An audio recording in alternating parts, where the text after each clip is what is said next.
Vous ne vous êtes pas rendu compte que vous viviez dans un scaphandre. Ils sont en train de vous couper l'air. On est en train de séparer des gens. Ils avaient commencé entre les banlieues et les villes et la province, le nord et le sud. Maintenant, on a séparé les vieux, les enfants, les handicapés, les gens qui sont pauvres et les gens qui ont de l'argent, les bien-pensants et les intellectuels que l'on bastonne sur Twitter, les médias mainstream et les youtubeurs que l'on censure. On empêche les gens d'aller et venir, on les empêche de travailler, on nous empêche d'exister et de vivre. On a traumatisé des enfants, des femmes enceintes, on sépare les populations, les musulmans, les catholiques, les pauvres, les travailleurs, les chômeurs, les agriculteurs. On stigmatise une population avec un virus, le Covid, qui est une arme politique. On a voulu faire taire des professeurs de médecine, des virologues émérites et des médecins. On a voulu les faire passer pour des charlatans, des complotistes. On a voulu les empêcher de soigner les gens, de sauver des vies. On les a empêchés de parler et de dire la vérité sur un virus et maintenant sur un vaccin corrompu. Comment s'appelle un pays qui ne respecte pas la liberté d'expression, un pays totalitaire? Comment s'appelle un État qui ne suit pas les lois, un État despotique? Comment s'appelle un pays qui ne respecte pas la Constitution, un État autoritaire? Comment s'appelle une personne qui détruit, enferme et pousse au suicide des centaines de personnes, qui muselle une population entière au nom de ses intérêts personnels? Un sadique. Comment s'appellent des personnes qui suivent un plan politique étranger destiné à soumettre, à séparer, à stigmatiser, à culpabiliser, à humilier, à supprimer des populations sur un territoire, des traîtres à la nation? Les élites françaises sont issues et choisies par un club américain, le groupe Bilderberg. Ces gens ont mis sous tutelle des États, passent au-dessus des lois internationales pour appliquer un plan mondial au détriment des populations. C'est ce groupe qui manage les vassaux.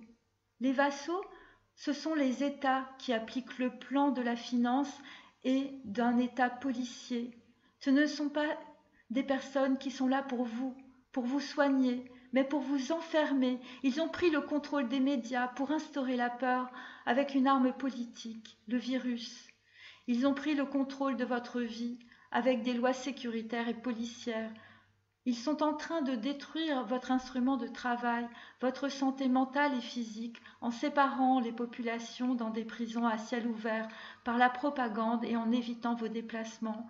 Ils édifient des murs de Berlin pour vous empêcher de penser, de vous exprimer et de vous révolter. On humilie les personnes qui ne se couchent pas devant leur système suprémaciste.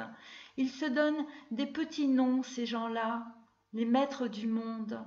Ils sont déconnectés de la réalité et des autres parce qu'ils se croient supérieurs. Ils pensent que les personnes qui n'appartiennent pas à leur club n'ont pas le droit d'exister. L'élite n'a qu'un seul objectif: diviser, séparer les populations pour régner et dominer.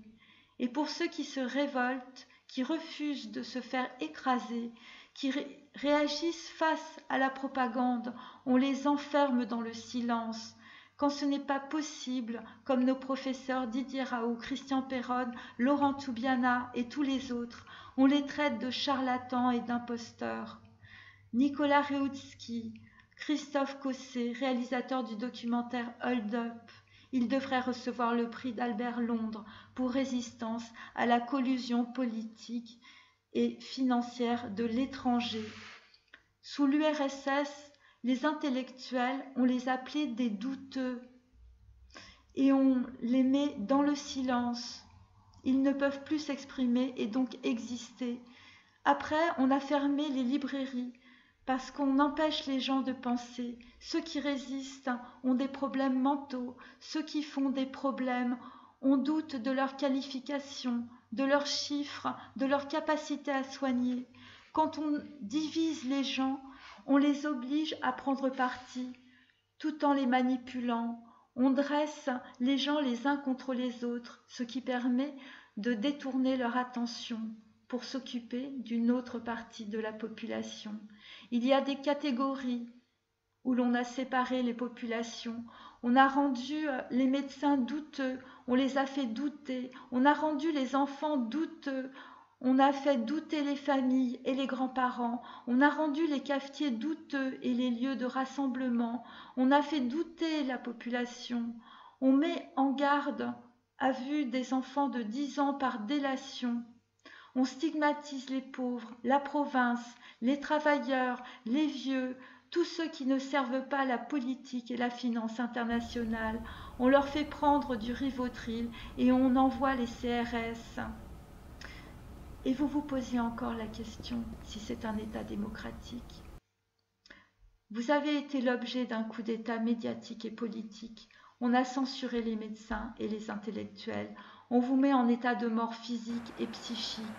Quand vous refusez, vous êtes censuré, mis dans le silence. On vous déshumanise. On vous détruit psychologiquement, socialement et physiquement. On vous fait porter une étoile jaune, gilet jaune, étoile jaune.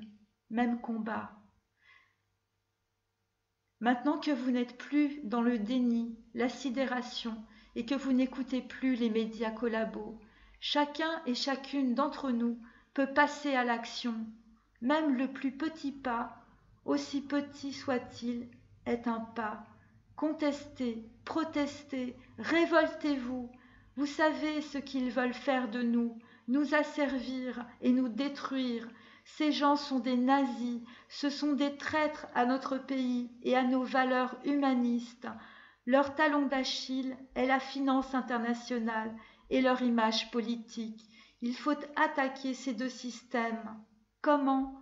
D'abord en boycottant les GAFA, en utilisant leurs propres armes numériques, en bloquant les sociétés étrangères, les GAFA en France, en boycottant les banques, en retirant les liquidités des banques, en achetant de l'or et des terrains agricoles. Il faut assécher le fleuve de la finance internationale par de multiples petites rivières, en créant des communautés et en étant solidaires. Vous n'avez pas besoin d'un numéro d'URSSAF pour travailler. Travaillez chez vous et autour de vous, dans votre communauté. Délivrons les gens enfermés avant qu'elles ne meurent de solitude. Révoltez-vous devant les EHPAD et allez voir des personnes âgées, mais aussi les handicapés physiques.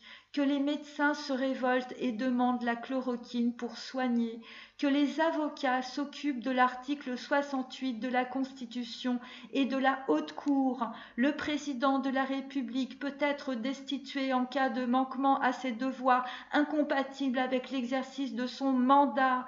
Le Parlement doit se constituer en Haute Cour. Demandons tous la constitution de la Haute Cour. Elle peut statuer dans un délai d'1 mois à bulletin secret sur la destitution du président de la République. Que tout le monde descende dans les rues, sortez de chez vous, enlevez votre argent des banques, puisqu'ils sont des escrocs, qu'ils ruinent l'économie et qu'ils bousillent l'avenir de nos enfants. Rendons-leur l'appareil, accablons-les par une guérilla numérique et financière sans merci. Asséchons les banquiers, il faut purifier la France des sangsues et des vers qui ont avalé notre savoir-faire, notre outil de travail. Montrez-vous, le plus petit pas est un grand pas pour sortir de l'obscurantisme. Refusez de porter l'étoile du silence, l'étoile jaune du gilet jaune. Soyons unis et solidaires. Merci.